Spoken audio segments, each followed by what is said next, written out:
George Bruno with the 21 Report. We're at the 21 Summit in Orlando, Florida, and I'm having a conversation with Mr. Tanner Guzy. Welcome to the show. Thanks, George. Good to be back. So how'd it go for the past 4 days? It was a whirlwind, especially because with it being the summit, there was a whole lot of, basically Zach and I got to kind of run our own party over here with the Patriarchy event, which was a lot of fun. But the new blood that came in, the old blood that came back, both from speakers and attendees, it's really fun to just see things continue to elevate. Yeah. How do you think the 3 stages work? This is the first time we ever had 3 stages. I loved it because the energy in each one felt very different. As I got a chance to be in each of the 3 different rooms, it felt almost like you were entering into an entirely different conference as you went through each one of them. And in a lot of ways, they were very complementary. You could see how what was going on with 22 mirrored what was going on in 21, but it was specific to different audiences. And then everything that was going on with 21, the main event, as opposed to the Patriarch, was stuff that was more generalized as far as male self-development, and then Patriarch was how do we take this and apply it to fathers and families. And so the energy was awesome. It was fun to get to see all 3 of them put together. The only downside is that we as speakers, we didn't get to see everybody speak. We didn't get to hang out with all of our friends the way that we wanted to. But I think it's a sacrifice worth making because I think it's so much better for the attendees to get to pick and choose and kind of play your own adventure and do stuff that way.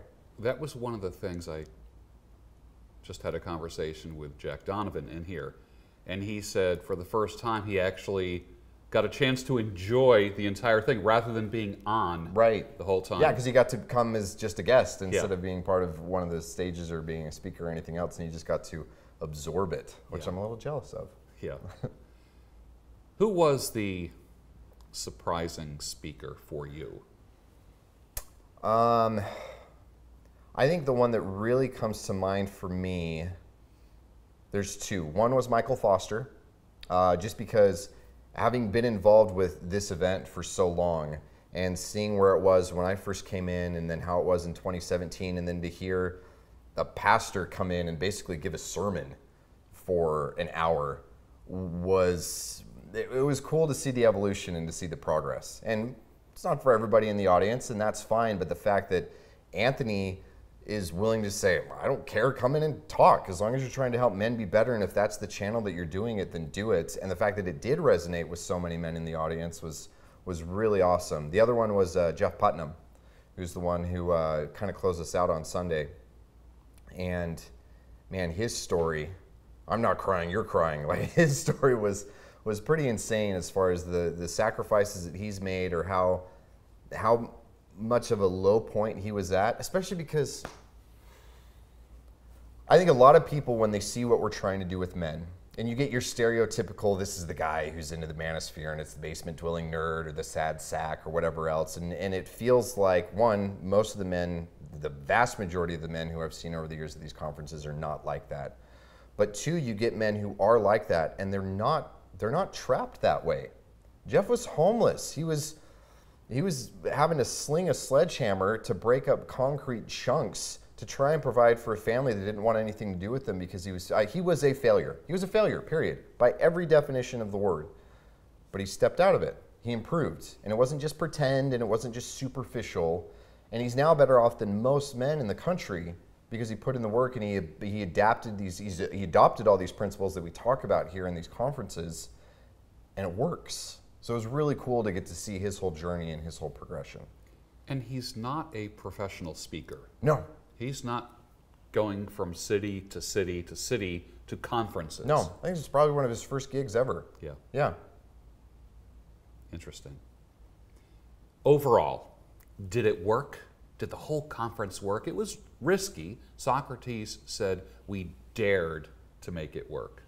Yeah, I think it did, especially as we got a chance to talk to more of the women in 22 and to realize that, and I understand the marketing. I understand the way, why it was done the way that it was and the risk and everything else like that. And then to see how much of the content and the desire for what was actually going to be produced within 22, and same thing within 21, you know, you use this inflammatory language because it's Barnum and Bailey. You need to be able to get that to get the audience in and to get them to come and do things and to generate that kind of buzz. And then you come in and you realize that Anthony's a good man, and he wants, as bombastic as he wants families to be good families. He really does want women to be great. He wants men to be great. He wants us to be able to embrace our complementary nature. And the fact that he allows us as speakers and as presenters and as audience members to be able to embrace that and do that, as opposed to just feeding into the misogyny or the misandry or any of these other things that the world tries to throw at us. There's genuine intent there. And so it worked because the intent was there, and then he let the rest of us kind of pick up that ball and run with it. Interesting. Yeah. I was talking with one of the female attendees last night, and towards the end of the talk, I just put my hand out and shook her hand and said, "Thank you for coming." She goes, "This is amazing." And I said, you know, and I thought she was talking about the event. Mm-hmm. She was talking about the handshake and the way that I was addressing her. She says, "Every man that I met this weekend shook my hand with intent." And I quote that, "shook my hand with intent, made eye contact with me." She says, "I felt like I was shaking the hands of men all weekend." She goes, "I'm not used to that." That's wild. That's awesome. That's such a perfect little encapsulation of what it is that we're trying to do, because obviously this is not a handshaking conference, you know, but that's so indicative and representative of the bigger thing. And it's trying to make men live up to what our full potential is, help women live up to what their full potential is, and help society realize that the complementary nature of that is better for everybody. And she got to experience that throughout the whole conference, and then it got encapsulated in that whole concept of a handshake. Amazing. That's a win. It is. Yeah. It is, yeah. I was talking to Jennifer Molesky, who was sitting in this chair just right before you. And I said, "Who stands out in your mind? Who did you enjoy talking to as far as other speakers?" She said, "Coach Greg Adams." Now, whoever would have thought that those two would be sitting next to each other and actually enjoying conversation with each other?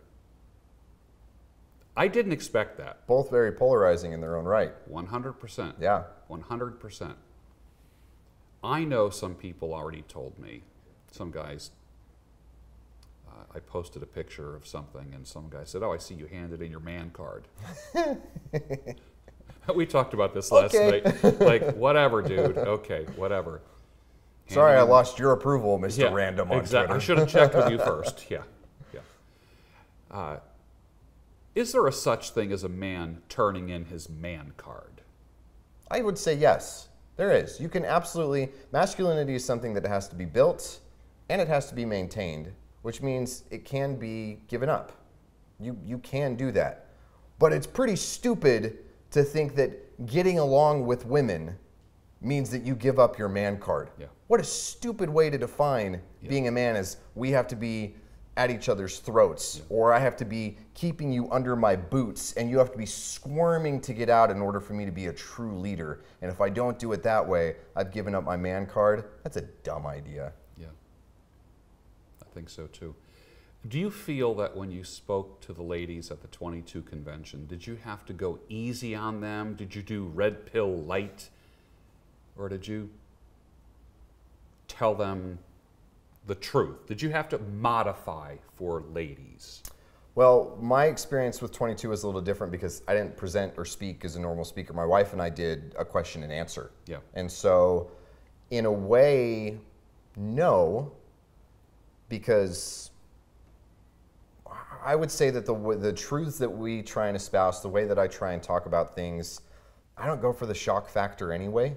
I try to be articulate and I try to express truth and do it in a way that's palatable for people. And then what was awesome was that she was able to back up those same truths and do it in a way that it came from her perspective and her experience. And so it wasn't a watering down, but it was kind of a jab and a cross approach where they got to experience it from both of us. But no, I would say no, I didn't water it down or have to really modify. Yeah. Could you give the same type of talk that you gave to the ladies? Could you give that talk on the 21 stage, do you think? I don't think so. I think that you have to meet people where they are.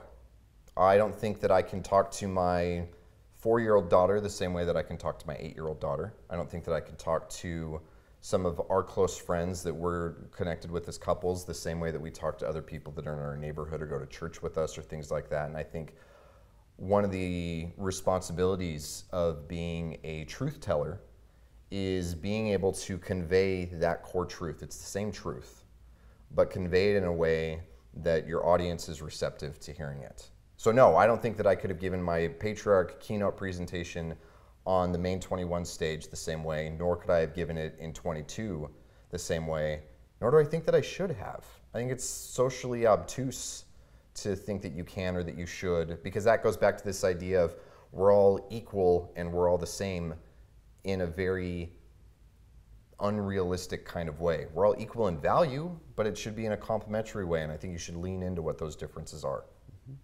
Do you think you conducted yourself any different because your wife was present?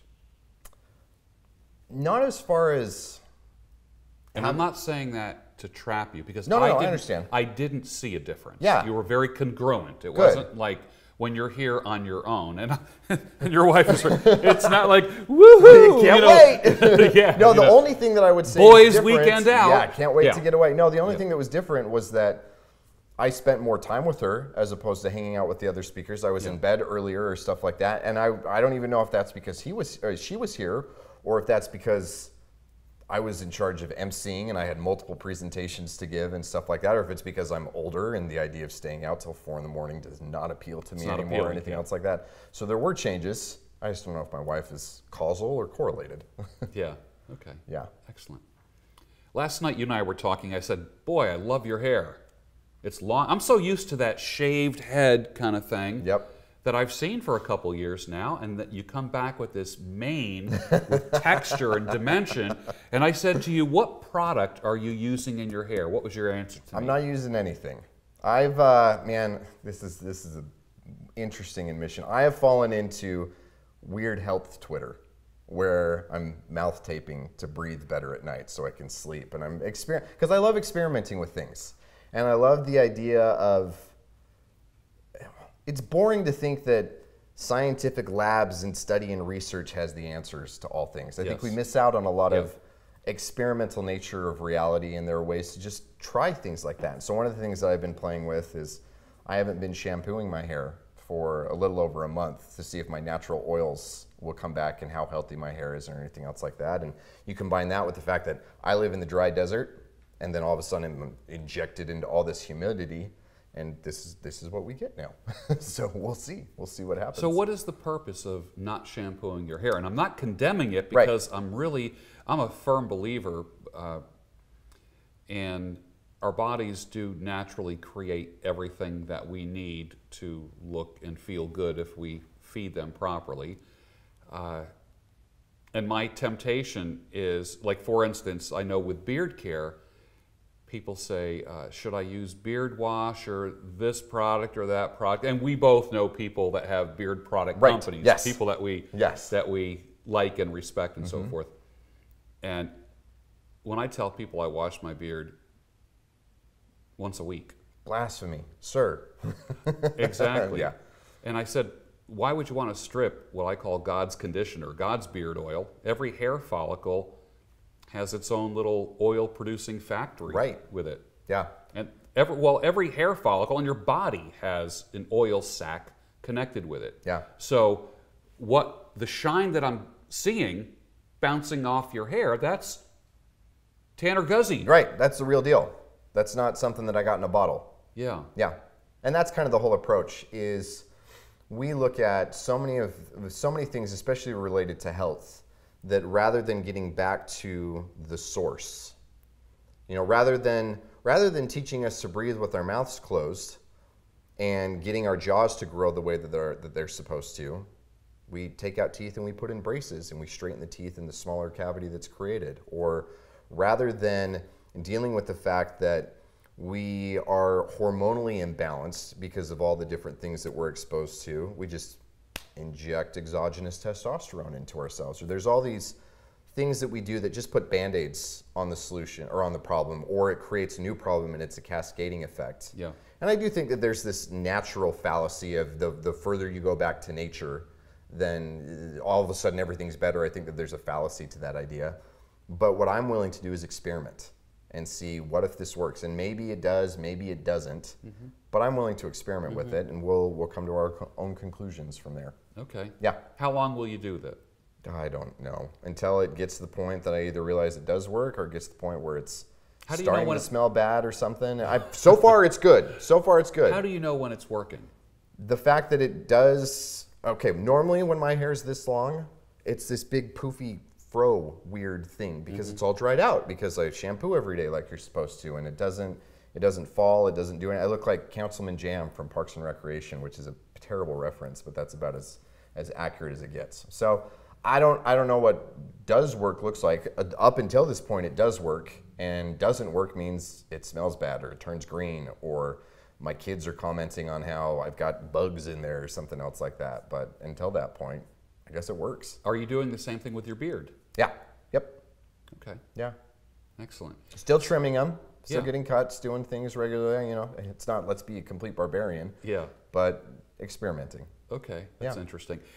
There's something always happening. You're trying something. I remember one year you posted a picture of you with your face beaten and a black eye or something. And I'm like, yep. What is he doing now? And I'm thinking, you got in the ring. Yep. A boxing ring. Yep. And you're not a boxer. Nope. You trained. Did it give you new respect for people like John Fitch? Oh, absolutely. Absolutely. I can't wait to get back in again, even though I got the crap kicked out of me. Yeah. Because not only did it give me a new respect for guys like John or Ed Lattimore or these other guys, it woke up something in me that wasn't there before. Same thing this year, it was triathlons. I did a half Ironman. I've been watching that now, and I'm like, here's another thing he's doing. Right. And so it'll be something new. Well, maybe I think it'll be boxing again next year. I would love to do a full Ironman, but we've got a new baby on the way, and the amount of time and training and everything else like that. But maybe it's BJJ, maybe it's full boxing again. But that's one of the things is I spent my entire life succeeding modestly, better than modestly, without ever having to try, because I've been blessed with natural intelligence and I'm articulate and I can just talk my way into or out of whatever I want. Yes. I was that kid who was a B+ student and I didn't even bother to go to school or do anything else. You can just kind of slide by. And then as an adult, and especially with the responsibility of kids and family, I realized how good it feels to try at things and to put myself out of my comfort zone and to have to lead from the front and do it that way. And in a lot of ways, how good it feels to fail and to realize that you're not as fragile as you think you are when you fail, and you can learn different things about yourself from your failures and from your successes. And so it's what's the next thing that scares me? What's the next thing that puts me outside of my comfort zone? What's the next thing that's going to require growth in an arena in which I'm uncomfortable growing? And let's do that. Yeah. Yeah. I was talking with Jack Donovan earlier.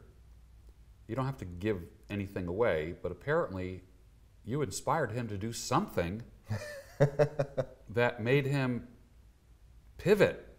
Some writing that he's doing or something, some kind of, how'd that happen? Man, Jack and I, it's been really fun, and this is another thing that I can attribute to 21, because like a lot of the viewers, like a lot of the people within our community, you read The Way of Men, and it just resonates. And Jack is someone that I've looked up to for a long time. I love the way that he writes. I love the way that he approaches masculinity. I love his unapologetic nature in his aesthetics and his earnestness in his Instagram posts and things like that. There's something about Jack and his sincerity that in a world of irony or apathy or anything else, it's incredibly refreshing. And I remember the first year that we spoke together, I was kind of fanboying a little bit. And it's like, oh, I get to talk to Jack. And we ended up one night spending like 7 hours in conversation. And every year since then that we've been together, we just spend all this time, most of the conference is spent between us talking together. Or we've done road trips up through his neighborhood, and we've gone to lunch with him, and he's met my wife and my kids, or he's come down to where we are, and we've had opportunities to meet. So we've gotten to be friends over the years. And what's fun is we find out that even though we come from very opposed ideas, as far as, I'm a member of the Church of Jesus Christ of Latter-day Saints, and he was at one point a priest in the Church of Satan, and he used to be part of an occult pagan group, and now he's starting this other kind of religious approach, and these should be diametrically opposed.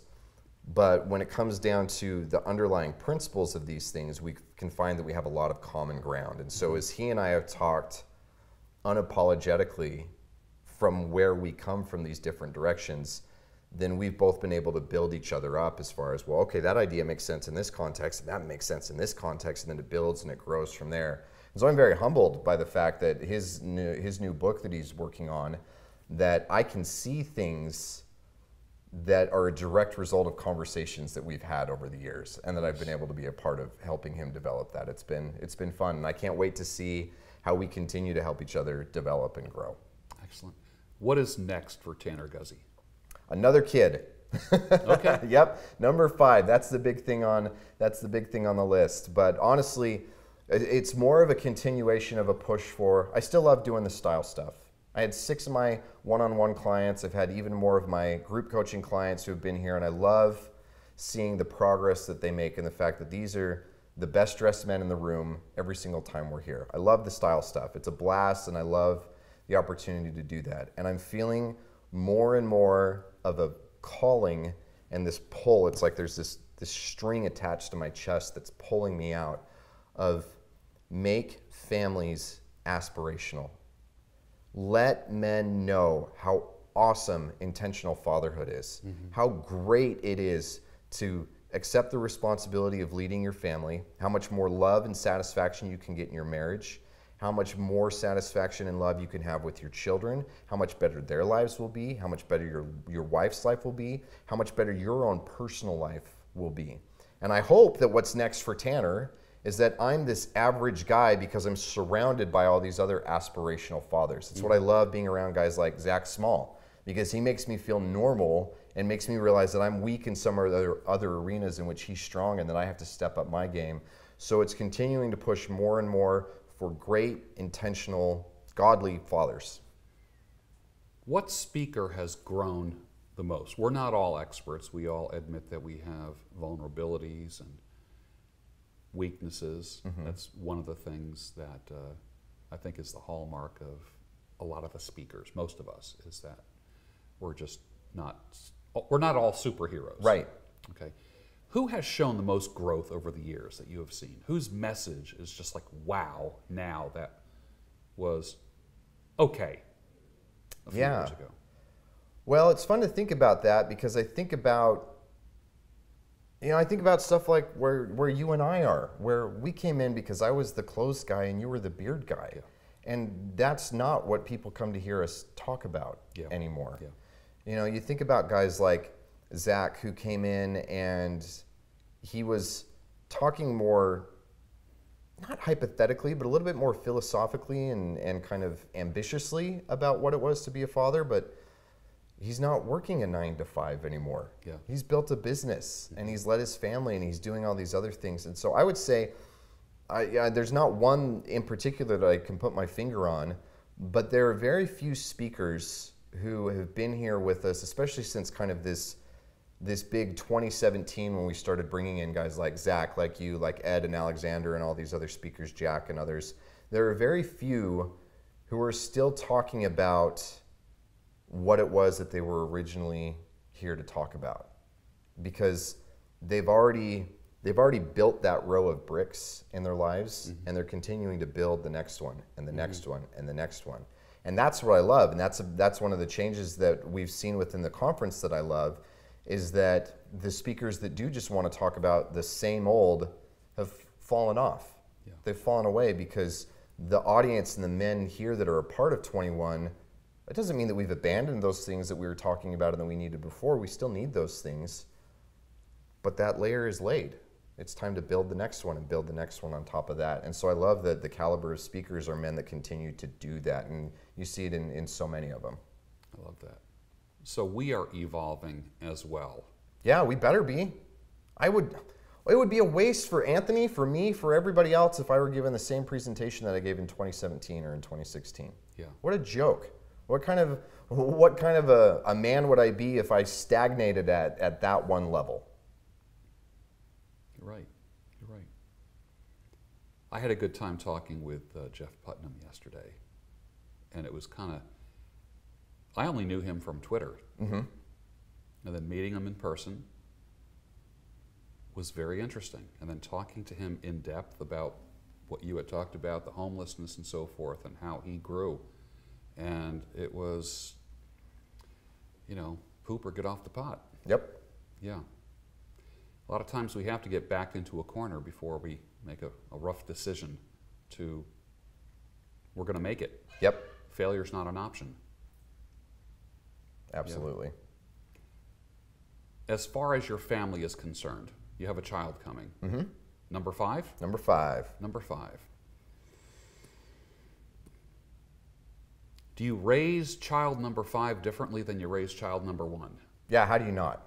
You know better. Mm-hmm. And they're in a different position. What are you going to do differently? I don't know. We'll figure it out as we go. Mm-hmm. Mm-hmm. How are you different now that 5 is on the way, than when 1 is on the way? What has fatherhood done to you as a man? I'm not as neurotic as I used to be. I'm not as uptight about things, which is not to say that I'm not uptight and I don't still like things to be a certain way and have expectations and stuff like that, because I do. And hopefully by the time number 7 comes around, that's improved even more so. Yes. But I'm more of that steady rock, that the waves of the emotion of my children and the chaos of the world and everything else can break against instead of pulling under. Because I've done enough reps to realize what it feels like to have those waves crash against me. Yeah. And so I'm more stable, I'm more sturdy, I'm more rooted and more grounded. And I'm trying to build and become even more of that. Rooted and grounded, a conversation with Tanner Guzy. Thank you, sir. Thanks, George.